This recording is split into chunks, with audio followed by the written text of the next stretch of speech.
अस्सलाम वालेकुम dear students, कैसे हैं आप सब। उम्मीद है आप सब ठीक होंगे।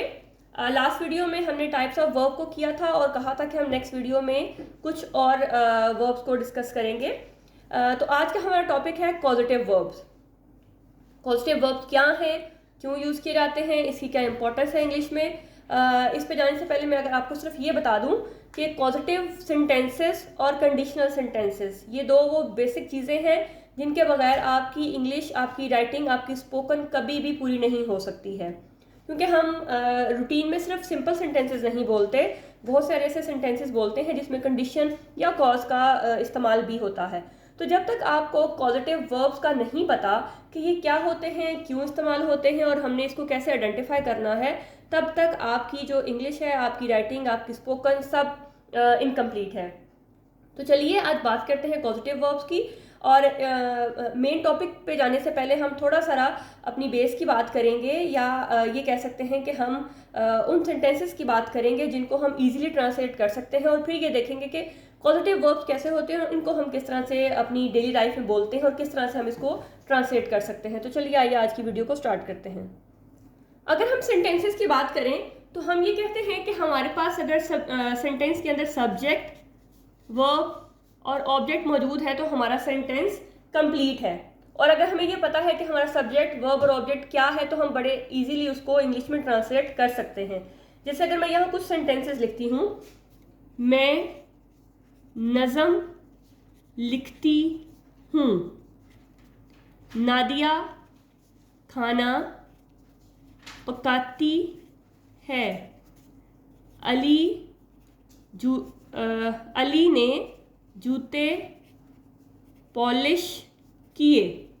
ठीक है, यहाँ मैंने आपके सामने 3 सेंटेंसेस लिखे। अगर मैं कहूँ कि आप इसको ट्रांसलेट करें इंग्लिश में तो आप बड़े इजीली जो है इनको इंग्लिश में ट्रांसलेट कर लोगे। मैं नज़म लिखती हूँ, आई राइट अ पोएम, नादिया खाना पकाती है, नादिया कुक्स फूड, अली ने जूते पॉलिश किए, अली पॉलिश्ड शूज। ठीक, तो ये तो आपने बड़े इजीली बना लिया।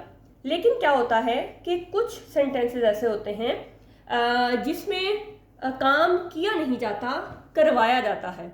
आप अगर खुद अपने आप पे गौर करें तो ऐसा नहीं है कि सारे काम आप खुद कर लेते हैं, आप बहुत सारे काम दूसरों से करवाते हैं, चाहे वो बाय फोर्स हो, चाहे उनको आप कोई लालच दे के करवाएं, चाहे आप उनसे कोई रिक्वेस्ट करके करवाएं, लेकिन ये है कि कुछ काम आप दूसरों से करवाते हैं।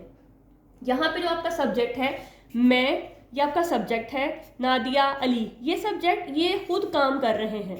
ठीक है, देखें ये काम खुद कर रहे हैं, तो यहाँ पे सब्जेक्ट अपना रोल खुद प्ले कर रहा है। लेकिन कुछ सेंटेंसेस ऐसे हैं जहाँ पे सब्जेक्ट काम करवाता है।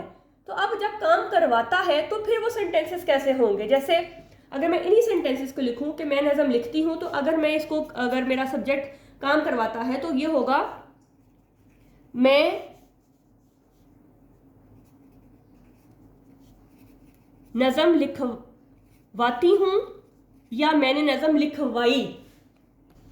नेक्स्ट, नादिया खाना पकाती है, यहाँ पे सब्जेक्ट खुद पका रहा है, तो अगर ये हो कि नादिया खाना पकवाती है, मतलब खुद नहीं पका रही, वो पकवाती है, तो फिर आप क्या बोलेंगे। अली ने जूते पॉलिश किए, अली ने जूते पॉलिश करवाए, मतलब वो खुद नहीं किया उसने। यहाँ पे देखिए, यहाँ पे सब्जेक्ट आपका खुद काम कर रहा है, यहाँ पे आप अगर ध्यान करें तो यहाँ पे काम करवाया जा रहा है। मैं नज़म लिखवाती हूँ या मैंने नज़म लिखवाई, वो प्रेजेंट, पास्ट, फ्यूचर किसी में भी हो सकता है, वो इशू नहीं है। ये तो जस्ट आपको मैं समझाने के लिए लिखा है ना। तो मैं नज़म लिखवाती हूँ, इसका मतलब है कि मैं खुद नहीं कर रही, यानी कि सब्जेक्ट खुद नहीं कर रहा, वो किसी दूसरे से करवा रहा है।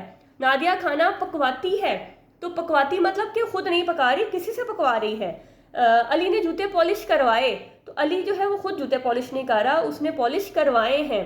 तो ये जब सेंटेंसेस आपके पास आएंगे तो इनको आप कैसे ट्रांसलेट करेंगे। और ये वो सेंटेंसेस ऐसे हैं जब आप दूसरों से काम करवाते हैं तो आप रूटीन में बोल रहे होते हैं, तो इनको आप किस तरह से ट्रांसलेट करेंगे। क्योंकि अगर मैं कहूँ कि लिखना की तो आपके पास इंग्लिश है राइट। ठीक है, अगर कहा जाए कि जी लिखना की इंग्लिश क्या है, राइट, लेकिन लिखवाना की इंग्लिश क्या होगी। लिखवाना की इंग्लिश क्या होगी हमारे पास, वो तो डिक्शनरी में हमें नहीं मिलेगी। पकाना की इंग्लिश कुक, पकवाना की इंग्लिश क्या होगी। ठीक है, पकवाना की इंग्लिश क्या होगी वो कैसे देखेंगे। इसी तरह से आपके पास और भी बहुत सारे जुमले हैं, वर्ड्स हैं जो आपको डिक्शनरी में इस तरह तो मिल जाएंगे जब वो एज अ वर्ब सब्जेक्ट के अकॉर्डिंग आप बना रहे होगे, लेकिन जब आपने उसको करवाना है किसी से तो फिर उनको ट्रांसलेट आप किस तरह से करेंगे। तो ये जो इस तरह से आपका जो काम करवाना है, जो किसी से आप करवाते हैं, जो वजह बन जाती है, जो किसी से आप मतलब खुद नहीं करते हैं, वो सेंटेंसेस आपके पास होते हैं पॉजिटिव सेंटेंसेस, या उन स्पेशल वर्ब्स को कहा जाता है पॉजिटिव वर्ब्स। देखिए इस तरह से आप ये इंग्लिश बनाना आपके लिए आसान है, लेकिन ये इंग्लिश बनाना आपके लिए आसान नहीं है। यहाँ पे आप कंफ्यूज हो जाओगे, अच्छा लिखवाती को मैं क्या लिखूँ, पकवाती को क्या लिखूँ, करवाए को क्या करूँ। तो यहाँ पे आपकी जो कन्फ्यूजन है वो इस तरह से दूर होगी जब आपको पॉजिटिव वर्ब्स या पॉजिटिव सेंटेंसेस का अच्छी तरीके से उसका जो कॉन्सेप्ट है या जो उनके बारे में आपको जो है वो अच्छी तरीके से पता है, तो ही आप इन सेंटेंसेस को बोल सकते हैं और अपनी डेली जो आपकी जो क्रिएटिव राइटिंग है या जो आपकी स्पोकन है उसको आप इम्प्रूव कर सकते हैं। इन सेंटेंसेस को हम किसी भी फॉर्म में इग्नोर नहीं कर सकते, क्योंकि अगर हम इनको इग्नोर करेंगे तो डेफिनेटली हमारी इंग्लिश का जो फॉर्म है वो कभी भी कंप्लीट नहीं होगा। ना हम अपनी क्रिएटिव राइटिंग ठीक कर सकेंगे और ना ही हम अपनी स्पोकन को ठीक कर सकते हैं। तो चलिए फिर आज आप बात करेंगे, आज हम बात करेंगे, खुद नहीं करेंगे बल्कि हम बात करेंगे करवाने की। खुद हमने काम नहीं करना, हमने काम करवाना है, और वो किस तरह से करवाना है, उसको हमने किस तरह से हम उसको मतलब उसको ट्रांसलेट करेंगे, उसको आज हम जो है डिटेल से देखेंगे। चलिए अब बात कर लेते हैं अपने मेन टॉपिक की, जो है कि पॉजिटिव वर्ब। अगर आप पॉजिटिव वर्ब में देखें तो आप यहाँ पे CAUS सिर्फ इसको देखें, बाकी को आप छोड़ दें। तो कॉज मीन वजह, ठीक है, कोई रीजन। जिन सेंटेंसेस में किसी वजह से, किसी रीजन की वजह से कोई काम करवाया जाए वो आपके पास है पॉजिटिव वर्ब। जैसे अगर मैं कहूं कि उसने मुझे रुलाया, ठीक है, उसने मुझे रुलाया मतलब रुलाने वाला कोई और है। उसने, सब्जेक्ट ने जो है खुद काम नहीं किया बल्कि काम करवाया गया है, उसको रुलाया गया है। तो उसने मुझे जब रुलाया, इस तरह से सेंटेंस होगा। या मैं कहूं कि मैं मुलाजिम से खाना पकवाती हूँ। देखें काम कौन कर रहा है, काम सब्जेक्ट ही करवा रहा है, लेकिन खुद नहीं कर रहा बल्कि करवाया जा रहा है। यहाँ पे काम करवाया जा रहा है। तो जब काम करवाया जाएगा, खुद सब्जेक्ट नहीं करेगा बल्कि दूसरों से परफॉर्म करवाएगा, चाहे ज़बरदस्ती है, प्यार से है, जैसे भी है, उसको उसकी मदद करके है, उसको मजबूर करके है, ज़बरदस्ती से है, जैसे भी करवाया जाए, जब दूसरों से काम करवाया जाएगा तो वो सेंटेंसेस हो गए पॉजिटिव सेंटेंसेस। ठीक है, अब हमारे पास 5 तरह के जो वर्ब्स हैं वो पॉजिटिव सेंटेंसेस में आते हैं, जिसमें से हमारे पास है let, have, help, get, make. ये 5 हैं जो मोस्टली यूज होते हैं। अब आप कहेंगे ये कौन सा मुश्किल है, इन सब के मीनिंग्स तो हमें पता है। लेट मतलब आओ, हैव रखना, पोजेशन के लिए, हेल्प मदद करना, गेट आपके पास किसी चीज़ का आपके पास होना, मेक बनाना। लेकिन यहाँ पे ये एज अ स्पेशल वर्ब काम करेंगे और यहाँ पे इनके मीनिंग्स जो हैं वो होंगे। यहाँ पे लेट आपके पास आएगा टू अलाउ, हैव आपके पास आएगा टू असाइन, जब आपने किसी को कोई ड्यूटी असाइन, कोई काम असाइन किया हो। हेल्प आप टू हेल्प में ही आएगा, गेट टू कन्विंस, और मेक टू फोर्स। ये तो मैंने इंग्लिश में लिख दिया। अगर मैं उर्दू में बात करूं, लेट मतलब कि जब आप किसी को इजाज़त दे देते हो, ठीक है, इजाज़त देना। हैव मतलब कि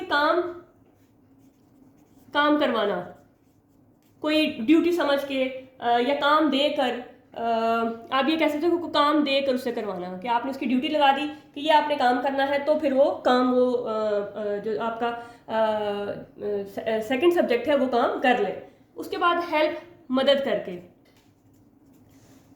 काम करवाना, ठीक है। गेट आप कह लो उसको मना कर, उसको राज़ी करके, चाहे उसको कोई लालच दें, जैसा भी, मना कर काम करवाना, ठीक है। और उसके बाद मेक आप जब किसी को मजबूर करके, मजबूर या ज़बरदस्ती,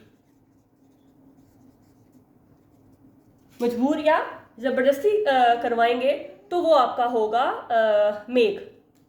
थोड़ा सा इसको आपके लिए क्लियर होना बहुत लाजमी है। उसके बाद फिर हम आगे चलते हैं। आपके पास 5 तरह के जो हैं कॉजेटिव वर्ब्स हैं जो हम मोस्टली यूज़ करते हैं। पहला है let, have, help, get, make. Help मतलब टू अलाउ, किसी को इजाज़त देना, किसी काम की इजाज़त दे देना कि ठीक है ये आप कर लें। हैव, किसी को कोई काम दिया, किसी को कोई असाइनमेंट तैयार करवानी है तो आपने उसे कहना कि जी आपने ये असाइनमेंट जो है वो तैयार करनी है, तो वो जब काम कर लेगा तो उसको कोई मतलब असाइन करना, कोई ड्यूटी देना उसको, वो तब आपने हैव लगाना। हेल्प, किसी की मदद करके काम करवाना। गेट, उसको मना कर, उसको राज़ी करके, उसको कन्विंस करके। मेक, आप वही काम जब किसी से ज़बरदस्ती करवाओ, मजबूरन करवाओ। ये हैव और मेक जो है ये दोनों में डिफरेंस बहुत माइनर सा है। ये दोनों ही किस सीक्वेंस एक ही जैसा है, लेकिन क्या फ़र्क है, यहाँ पे आपने काम जब उसको ड्यूटी एज अ ड्यूटी समझ के देना है तो आपने हैव लगाना है, लेकिन जब आपने बाय फोर्स करवाना है तो मेक लगाना है। इन दोनों का डिफरेंस सिर्फ इतना सा है। तो आज हम बात करेंगे मेक, हैव और लेट की, क्योंकि ये दोनों कन्फ्यूजिंग है। यहाँ पे बच्चों को काफ़ी कन्फ्यूजन होती है कि मेक कहाँ लगाना है और हैव कहाँ लगाना है, और एक इजी साथ रख लेते हैं ताकि ये हमारे लिए आसानी हो जाए। और नेक्स्ट वीडियो में हम हेल्प और गेट की बात करेंगे। तो चलिए अब बात करते हैं हैव, मेक और लेट की। जी, सबसे पहले बात करते हैं मेक की। तो मेक आपने तब यूज़ करना है जब आपने किसी से बाय फोर्स, यानी कि ज़बरदस्ती या मजबूर करके आपने अगले से काम करवाया है। तो इस तरह से जो सेंटेंसेस, कोई भी पॉजिटिव सेंटेंस है उसके 2 टाइप्स हो जाएंगी। एक वो होगा जिसमें जो पॉजिटिव है वो एक्टिव होगा, और एक वो होगा जिसमें पॉजिटिव जो है वो पैसिव होगा। अब एक्टिव और पैसिव का क्या मतलब है कि एक्टिव का मतलब, जैसे मैंने यहाँ सेंटेंस लिखा है, मैंने अपनी अम्मी से खाना पकवाया। ठीक है, अब अम्मी से आपने ज़बरदस्ती उनको मजबूर कर दिया। आपकी फ़र्ज़ करें सुबह कोई पार्टी है, अम्मी बिज़ी हैं, लेकिन आपने उनकी मिन्नतें करके जैसे भी करके आपने उनको मजबूर इतना किया कि भाई मुझे सुबह खाना चाहिए, तो आपने अम्मी से अपना जो है वो खाना बनवा लिया है। तो अब जब आपने जिससे खाना बनवाया है उसका अगर जिक्र किया है तो वो आपके पास होगा एक्टिव पॉजिटिव, यानी कि जिससे काम करवाया जाए अगर उसका बीच में जिक्र हो तो वो होगा एक्टिव पॉजिटिव। अगर उसका जिक्र ना हो, अब जाहिर है खाना पकवाया तो किसी से तो पकवाया होगा ना, घर में कोई भी अम्मी है या बहन है, खाना तो पकवाया होगा आपने। तो जब मैंने खाना पकवाया तो यानी कि उसमें आपने जो आपका सब्जेक्ट 2 था या जो ऑब्जेक्ट था या जो एजेंट था, जब उसका जिक्र नहीं किया जाएगा तो वो आपका होगा पैसिव पॉजिटिव, और वहाँ पे आपने जो काम है खाना पकवाया उस पर जोर दिया जाएगा, जबकि जो एक्टिव पॉजिटिव होगा जो काम करने वाला है उस पर जोर दिया जाएगा। तो ये थोड़ा सा एक डिफरेंस है। उसका स्ट्रक्चर क्या होगा, जैसे हमारे पास रूटीन में सेंटेंस होते हैं, हम सब्जेक्ट वर्ब ऑब्जेक्ट लिखते हैं। यहाँ पे सब्जेक्ट मेक प्लस इसको जो ऑब्जेक्ट को आप जो हम रूटीन में ऑब्जेक्ट बोलते हैं उसको ऑब्जेक्ट भी कहा जा सकता है, उसको एजेंट भी कहा जा सकता है, उसको S2 भी कहा जा सकता है, उसको पर्सन भी बोला जा सकता है। तो डिफरेंट बुक्स में डिफरेंट रेफरेंस दिए गए हैं, तो इसलिए इससे कंफ्यूज नहीं होना, इसको आप कोई भी नाम दे सकते हो। उसके बाद वर्ब की फर्स्ट फॉर्म आएगी, अगर वो आपके पास प्रेजेंट है तो वो प्रेजेंट ही रहेगा, उसमें चेंज नहीं होना। इसने आपके अकॉर्डिंग टू टेंस चेंज होना है, लेकिन ये कोई भी टेंस है तो इसने चेंज नहीं होना। और OW मतलब अदर वर्ड्स, ये कुछ सेंटेंस लंबे भी हो सकते हैं, तो आपके पास जो एक्स्ट्रा इन्फॉर्मेशन होगी या जो एक्स्ट्रा वर्ड्स होंगे उनको आप अदर वर्ड्स कह सकते हो। जैसे मैंने अम्मी से खाना पकवाया, तो आई सब्जेक्ट मेड, क्योंकि पास्ट टेंस है तो मैंने मेक को तो मेड कर दिया, या एम मेकिंग या वॉज मेकिंग कर सकती हूँ, लेकिन बाकी आपका जो वर्ब है वो सेम रहेगा, उसको चेंज नहीं करना। आई सब्जेक्ट मेड बनवाया, पकवाया, किससे बनवाया, वो एजेंट। उसके बाद क्या पकवाया उसको आपने लिखना है। तो I made my mother cook food. अगर ये कहा जाए कि मैंने खाना पकवाया तो आई मेड कुक फूड, फिर वहाँ पे मदर का जिक्र या जिससे आपने काम करवाया है उसका जिक्र नहीं आएगा, फिर आपने जस्ट सेंटेंस को ऐसे ही लिखना है। तो इसका सिर्फ स्ट्रक्चर आपने याद रखना है।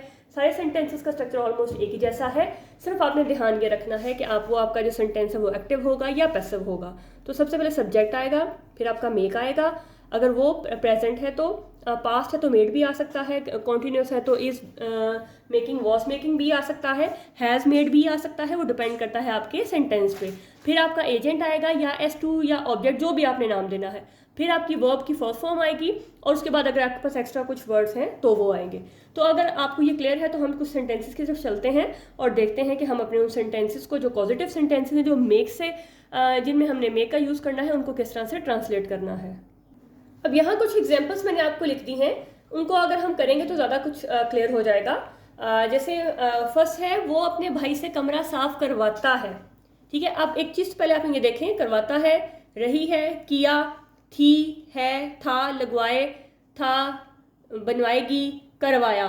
मीन्स के कोई भी टेंस हो सकता है, ये लाजमी नहीं है कि वो प्रेजेंट में हो या पास्ट में हो, वो कोई भी टेंस हो सकता है। उसके अकॉर्डिंग आपने अपने हेल्पिंग वर्ब को एडजस्ट कर लेना है और मेक को एडजस्ट करना है, बाकी कोई चेंज नहीं होगी।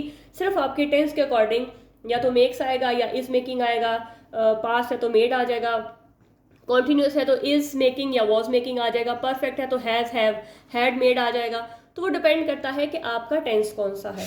तो वो अपने भाई से कमरा साफ करवाता है। अब जाहिर है वो उसको मजबूर करके या उसको ज़बरदस्ती ही काम करवा रहा है ना, क्योंकि भाई का काम तो करना नहीं है। तो जब उसने उसको मजबूर करके काम करवाया तो आएगा he makes his brother clean the room. आपने ये बात को याद रखना है कि अगर आपका मेक का कॉन्सेप्ट क्लियर होगा तो फिर आपको हैव की समझ आएगी, अदरवाइज आपको वो भी कन्फ्यूजन करेगा कि जब आपने कोई काम ज़बरदस्ती करवा रहे हैं, आपको लगे कि सेंटेंस ये ज़बरदस्ती है, यहाँ पे मजबूर करके अगले को जो है वो काम करवाया जा रहा है, तो फिर आपने मेक का वर्ड यूज़ करना है। ठीक है, वो अपने दोस्तों को हंसा रही है, यानी कि उसने इतना उनको कोई जोक सुनाए कि वो हंसने पे मजबूर हो गए हैं। ठीक है, वो हंसने पे मजबूर हो गए हैं, तो she is making her friends laugh. उन्होंने इसे माफ़ी मांगने पर मजबूर किया। They made him apologise. देखिए आपके पास ये सब्जेक्ट, यहाँ पे सेम वही पैटर्न सारा का सारा फॉलो हो रहा है, उसके अलावा और कुछ नहीं है। ये सब्जेक्ट, ये आपका मेक, ये आपका पर्सन, और ये आपका या इसको पर्सन कह लें या आप इसको S2 कह लें, जो भी आपने इसको बोलना है। ठीक है, उसके बाद ये आपका अपोलोजाइज मतलब के वर्ब। ठीक है, वो बच्चों को इनका होमवर्क करवाने पर मजबूर कर रही थी। अब ये देखें यहाँ पे वो बच्चों को इनका होमवर्क करवाने पर मजबूर कर रही थी, यानी कि बाय फोर्स काम करवा रही है। तो she was making the kids do their homework. अब यहाँ पे किड्स का जिक्र है तो इसका मतलब है ये आपका एक्टिव जो कॉजेटिव है वो है। उसके बाद इसने इसे रुला दिया, he has made her cry. इसने इसे रुला दिया, he has made her cry. उन्होंने इसे खास महसूस करवाया था, they had made her feel special. Coach ने खिलाड़ियों को इजाफी चक्कर लगवाए। ठीक है, तो डेफिनेटली वो उनको ऑर्डर दे के उसको मजबूर करके चक्कर लगवाए हैं। The coach made the players run extra lapse. वो अपने दोस्त से भारी बैग उठवा रहा था। He was making his friend carry the heavy bags. वो शेफ से खास खाना बनवाएगी, मतलब उसको अगर वो रूटीन में कोई काम कर रही है, रूटीन में अगर खाना बना रही है, तो जब उसने खास खाने बनवाने तो डेफिनेटली उसको उसने ऑर्डर के तौर पे काम करवाना है। उसने उसको ये नहीं कहना कोई गेस्ट आ रहे हैं तो उसने फिर उसको ऑर्डर ही देना है कि अच्छा ये एक्स्ट्रा काम तुम्हें करना पड़ेगा। तो जो एक्स्ट्रा काम वो करेगी डेफिनेटली वो ज़बरदस्ती ही करवाएगी उसे। She will make the chef cook a special meal. Principal ने तलबा को कवानीन पर अमल करवाया। अगर आपको इन सब की सेंटेंसेस की समझ आ गई तो इसका आंसर जो है खुद लिखें, और इसका आंसर जो है डिस्क्रिप्शन बॉक्स में दिया गया है, वहाँ से टैली करें, मुझे बताएं कि आपका ये जो सेंटेंस है वो ठीक है या गलत है। और दूसरी बात कि इन सेंटेंसेस में हमने टू का इस्तेमाल नहीं करना होता। हमने जो फर्स्ट फॉर्म ऑफ वर्ब है उससे पहले टू नहीं लगाना होता, जस्ट फॉर्म ऑफ वर्ब लगती है, उसके बाद आपका ये सेंटेंस कंप्लीट है। तो आई होप कि आपको मेक की समझ आ गई होगी। अगर ये समझ आई है तो फिर आपके लिए हैव करना भी मुश्किल नहीं होगा। जी नेक्स्ट हम बात करते हैं हैव की। तो हैव क्या है? हैव भी सेम मेक की तरह है, लेकिन सिर्फ फ़र्क क्या है कि यहाँ पे आपको काम देकर करवाना है, एक असाइनमेंट के तौर पे आपने करवाना है। जब आपने किसी को असाइनमेंट दे दी फिर बस आप भूल जाएं, उसके बाद वो जो काम करेगा फिर आप वो वहाँ पे हैव लगाएंगे। यहाँ पे ऑर्डर वाला कोई चक्कर नहीं होगा। यहाँ एक जो आप काम दे रहे हो उसको रूटीन वर्क समझ के काम करेगा तो फिर वहाँ पे हैव लगेगा। ठीक है, सिर्फ ये डिफरेंस है दोनों में, अदरवाइज सारा का सारा स्ट्रक्चर सेम है। सिर्फ डिफरेंस ये है कि जहाँ पे आप असाइनमेंट देके काम करवाएंगे हैव लगेगा, जहाँ पे आप ज़बरदस्ती बाय फोर्स कोई काम करवाएंगे, किसी को मजबूर करके काम करवाएंगे, वहाँ पे मेक का यूज़ होगा। सेंटेंस का स्ट्रक्चर सेम है, ऑब्जेक्ट लगा लें या इसको आप S2 कह लें, जो भी है, और इसके बाद एक्स्ट्रा वर्ड्स आप लगा लें, वो कोई इशू नहीं है, वो सब एक ही जैसा है। ठीक है, तो हैव क्या है? One person causes another to do something, कि एक जो है दूसरे को असाइनमेंट दे तो वो जो करेगा उसके लिए आपने हैव का यूज़ करना है। जैसे उसने मैकेनिक से अपनी गाड़ी ठीक करवाई, तो अब यहाँ पे मैकेनिक को वो गाड़ी दे रहा है। अब जाहिर है मैकेनिक का काम ही गाड़ी ठीक करवाना है, तो उसने उसको कहा कि जी मेरी गाड़ी ठीक कर दें, तो यहाँ पे उसने उसको एक असाइनमेंट दे दी है। वो घंटे बाद आए, 2 घंटे बाद आए या वहीं पे रहे, तो वहाँ पे उसने अपनी असाइनमेंट को पूरा करना है। तो जब इस तरह से सेंटेंसेस आएंगे तो आपने क्या करना है, वहाँ पे जस्ट हैव का लगाना है।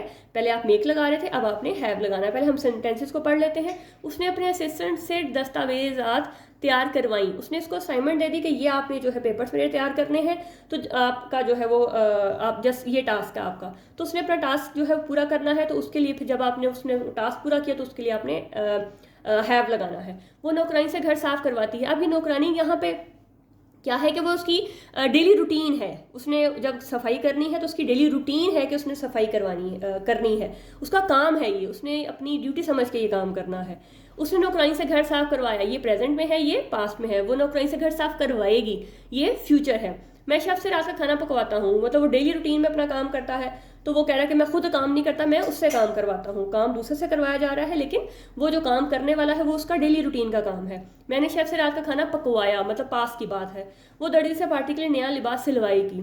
तो यहाँ पे ये भी उसका जो दर्जी है उसका एक रूटीन का काम है। तो जो सिलवाने वाला है, जो सब्जेक्ट है, उसने उससे काम करवाना है, लेकिन एक बहुत ही पोलाइट वे में उसको काम देकर, उसको असाइनमेंट देके, तो जस्ट उसने अपना काम खत्म करवाना है। अब हम इसको देखते हैं कि हमने इसको करना किस तरह से है। उसने मैकेनिक से गाड़ी ठीक करवाई। अगर आपके पास ये मैकेनिक का जिक्र होगा तो ये एक्टिव पॉजिटिव है।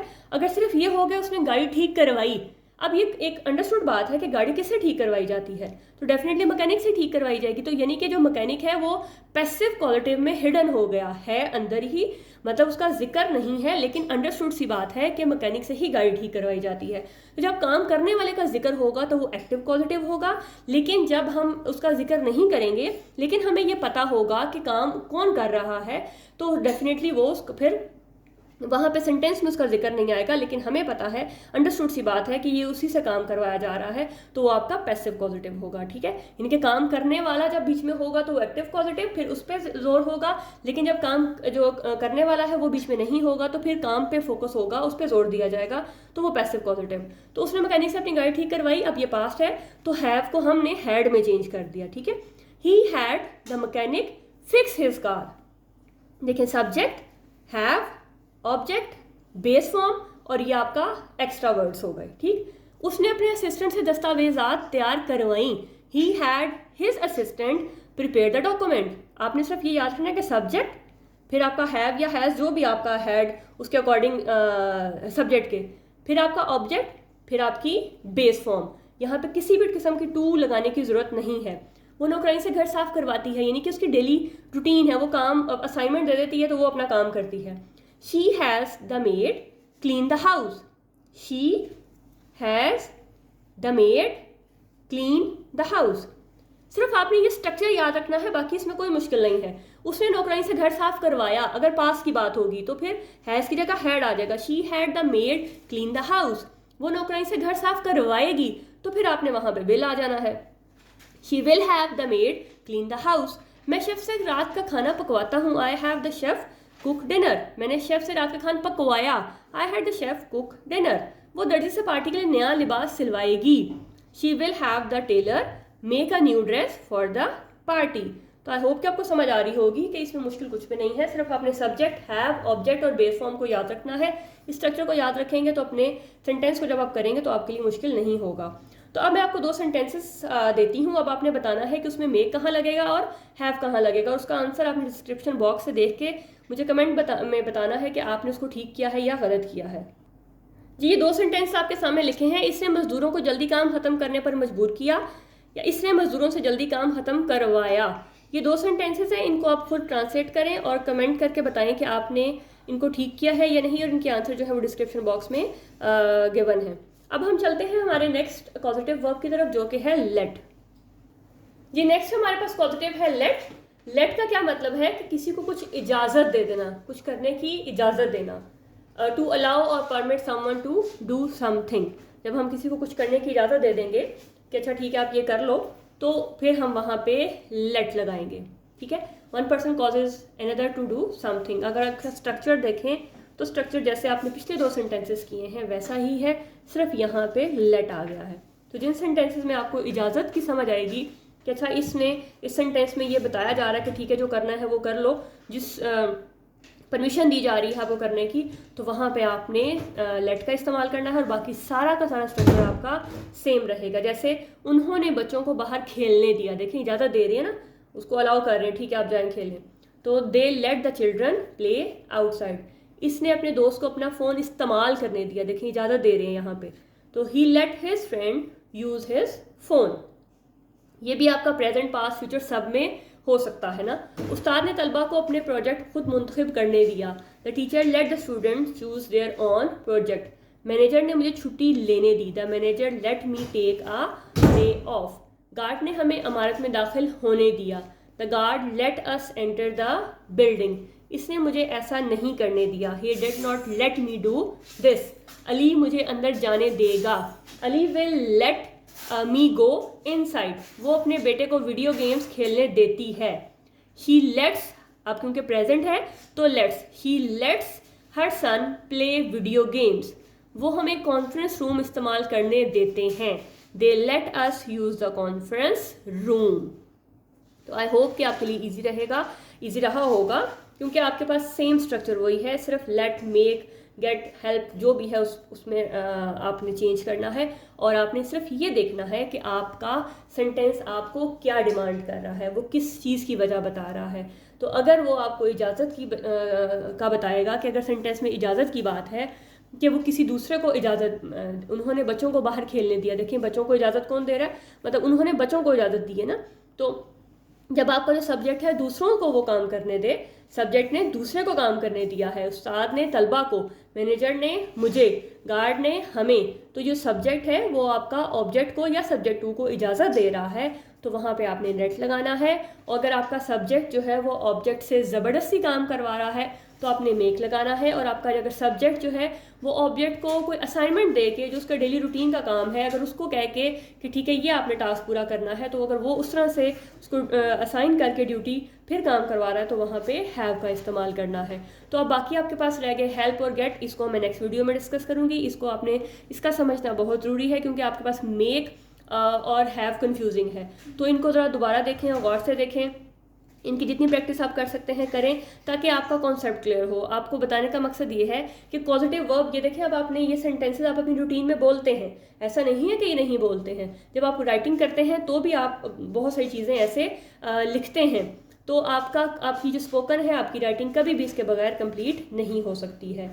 तो लाजमी तौर पर बताइएगा कि आपको ये वीडियो कैसी लगी, आपको समझ आई, आपके कॉन्सेप्ट क्लियर हुए या नहीं हुए, क्या आपको और मज़ीद कॉन्सेप्ट क्लियर करने की ज़रूरत है। तब तक अपना बहुत सा ख्याल रखिएगा। नेक्स्ट वीडियो में हम बाकी दो को डिस्कस करेंगे। अपना ख्याल रखिएगा, दुआओं में याद रखिएगा। अल्लाह हाफ़िज़।